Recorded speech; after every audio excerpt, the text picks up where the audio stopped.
of names especially, they spelled the names as they sounded.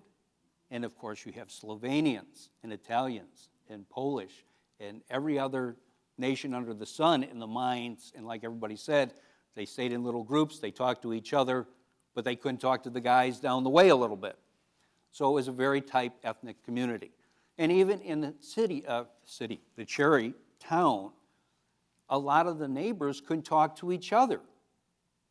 But they all knew when there was a disaster because they heard the signals going off at the mine.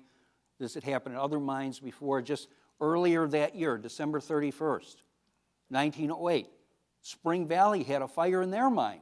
The same type of thing. It was almost identical, but they were able to put it out in time. At Cherry, they couldn't do it. Things got out of control too easily. The Cherry Fire Department was a little volunteer group. The Mendota Fire Department came out. They didn't have the equipment to do it. They brought in tankers of water, but they just didn't have the men and equipment to put it out. So they called to Chicago. The Chicago Fire Department put their unit, their old pumpers, on a flatbed, and they hauled that thing all the way from Chicago to Ladd, then back up to Cherry. And the fire chief said that is the fastest trip he ever took. Now, if you drive up to Chicago, it takes a little while on the interstate, right? Well, we're up there in the Illinois Valley, and I go up there because my parents still live up there, and it takes us about 90 minutes to get from my house in Granville to where my father and mother live in Homer Glen, Illinois. That fire engine was able to get to Cherry in 86 minutes on board the train. That fire chief said, I have never traveled so fast in all my life. And it was through the Chicago Fire Department, and they actually had to bring in a second unit because these guys were exhausted after a while, pumping water down there, trying to extinguish it, because simply extinguishing the air wasn't enough. It was just burning and burning and burning. And even sealing the mine wasn't enough. And you heard the story of when they reversed the fan to try and draw the fans out and destroying the fan in the process. Then they were in really deep trouble. So they just lowered the hoses down there, and they had sprays on the end of it. The problem was, of course, that nobody bothered to think about. There are 3 veins, actually. First vein nobody talks about because the coal wasn't very good. The second vein is where most of the men were. But there was a third vein, too. And as they pumped that water down, water starts filling up. And so those poor men down in the third vein have the water going up higher and higher and higher. Finally, by the time they actually rescued them, there was 3.5 feet of water in that third vein. But that isn't what killed the men. Most of the men did not burn up. Most of them did not get out on in the cages. In fact, some of the cages came back, practically no one aboard except the rescue party. It was asphyxiation. The smoke did them in. So it wasn't like most of them burned up in the fire. They just inhaled the smoke, couldn't breathe anymore, and that was it. Now, there was the one party of about 20 men that were rescued. They came out a week later. That was the miracle. And I really consider it a miracle to hear that story.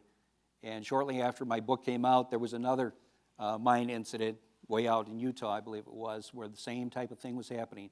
So these dangers to the miners have not dissipated too much. They do a lot of things because of the Cherry Mine disaster to improve the situation, but there are still dangers anytime you go into the mine. Myself, I had to sign a waiver. My wife signed a waiver when we went down into the West Franklin mine. We are not responsible if it caves in.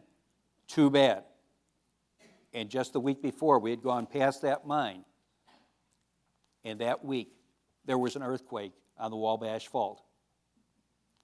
Now, an earthquake can shake you up pretty good if you're down in southern Illinois, West Franklin there. We always hear about, Memphis is going to fall over one of these days when we get that big earthquake again. So there were no write-offs on this. You took your chances when you went into the mine. Like my colleagues have said, you get whatever money you can. You make your life the best you can. But the outpouring of help came from all over, not just the local community. The Chicago Tribune did a tremendous job of fundraising. Day after day, they would publish lists of people who donated 50 cents, $1, $5, whatever they could. Not just big companies, just ordinary people whose heart went out to them. The sisters from St. Margaret's Hospital were over there consoling the wives who had lost their sons, their husbands, their loved ones. They didn't know what to do. Many of them couldn't even speak the language. Fortunately, the sisters came from over in Europe, and they could speak some of these languages and console the women and help them through this trying period. Nurses came from the west side of Chicago. The Red Cross was in on the job right away, but unfortunately, like so many other bureaucratic monsters that we've created out there, they couldn't get all the aid from Chicago that was going in, the money that Chicago raised to buy food for these people. They couldn't get it to the people because you had all the paperwork you had to go through. How do I know you're this person? There was one instance in particular that bothered me. Here's a woman running a rooming house. All the men in her rooming house died in the Cherry Mine disaster, but she didn't qualify for any aid because it wasn't one of her relatives. What is she going to do now? So the money was there. They were trying to get it in. Eventually, people like Alderman Anton Cermak, who later became mayor of Chicago, got behind the ball and he said, we want something done about here. If you don't get this aid to the people in an expeditious manner, we're going to go out there and make sure it goes out. We'll distribute the food ourselves. And so things got rolling. The pieces were picked up.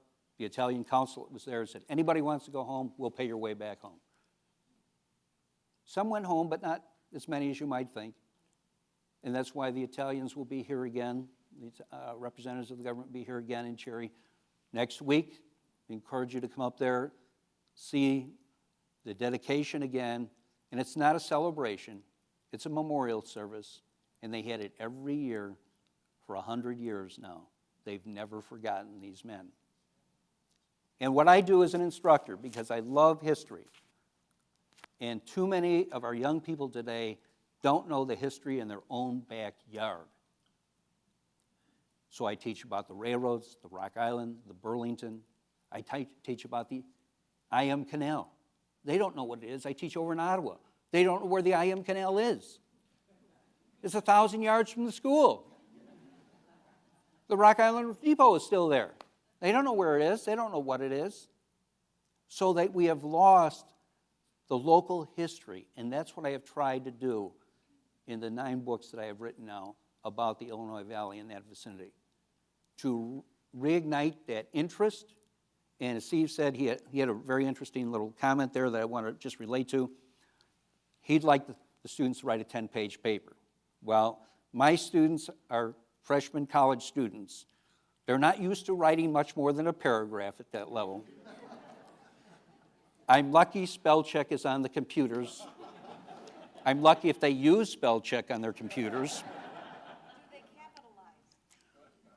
No, not proper names. But in any case, just one little story and I'll close.